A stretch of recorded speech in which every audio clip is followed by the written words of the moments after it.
नमस्कार, या व्हिडिओमध्ये आपण कपास निरीक्षण पट्टी त्या कापसाच्या पानांचा रंग तक्ता कसा वापरायचा याच्या पायऱ्या समजावून घेऊ। ही एक अतिशय सोपी पद्धत आहे। तुम्हाला कपास निरीक्षण पट्टीचे जास्तीत जास्त फायदे मिळवण्याकरता दिलेल्या सूचनांचे तंतोतंत पालन करणे आवश्यक आहे। तुम्हाला तुमच्या एकूण पराठी असणाऱ्या शेतांमधून 10 निरोगी पराठ्यांची निवड करावी लागेल आणि पुढील स्टेप्सची पुनरावृत्ती करावी लागेल। प्रथम एक पूर्ण निरोगी हिरवी पराठी आणि तिच्या शेंड्यावर एक पूर्ण विकसित आणि निरोगी पान निवडा। निवडलेले पान रोपाच्या वरच्या भागापासून पूर्ण विकसित टिप असलेले असेल। निवडलेल्या पराठीच्या पानांना कोणत्याही कीड किंवा रोगांमुळे नुकसान झालेले नसले पाहिजे आणि कोणत्याही पोषक तत्वांचा आणि ओलाव्याचा अभाव नसावा। निवडलेल्या पानासोबत कपास निरीक्षण पट्टी कोणते कलर पॅनल सर्वोत्कृष्ट मॅच होते हे पाहण्यासाठी प्रत्येक पानाच्या कलरची कपास निरीक्षण पट्टीवरील बोर्डाशी तुलना करा। पॅनल नंबर नोट करा।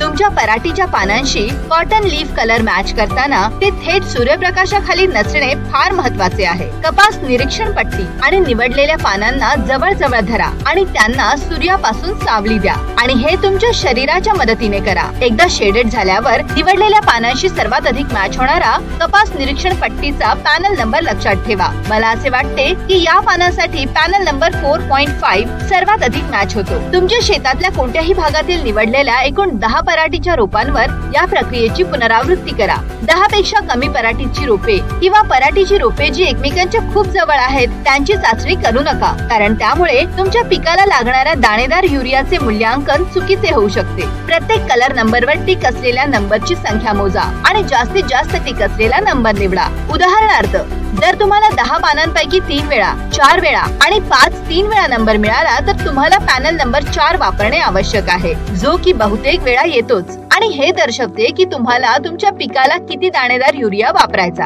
एकदा का तुम्हाला तुमच्या शेतातला कपास निरीक्षण पट्टी कलर पॅनल सापडला की तुम्ही तुमच्या कापूस पिकवणाऱ्या जमिनीची प्रति एकर कापसाच्या पिकाला किती दाणेदार युरिया वापरावा हे निर्धारित करण्यासाठी तुम्ही पूरक सामग्रीमधील चार्टचा वापर करू शकता। आमच्या उदाहरणात 4.5 हे सर्वात जास्त वेळा आढळणारे कपास निरीक्षण पट्टी कलर पॅनल होते। तुम्ही खतांच्या शिफारशीसह चार्ट पुनरावलोकन कराल आणि कापसाच्या प्लॉटला प्रति एकर 20 किलो दाणेदार युरिया लावाल। कपास निरीक्षण पट्टीचे पटल 5 किंवा 6 असल्यास कोणतेही युरिया दाणेदार किंवा द्रव वापरू नका। या उदाहरणात माझी सर्वात जास्त वारंवारता जुळणारे पॅनल मूल्य 4 असल्याने मला माझ्या कापूस प्लॉटसाठी प्रति एकर 35 किलो युरिया वापरण्याची आवश्यकता आहे।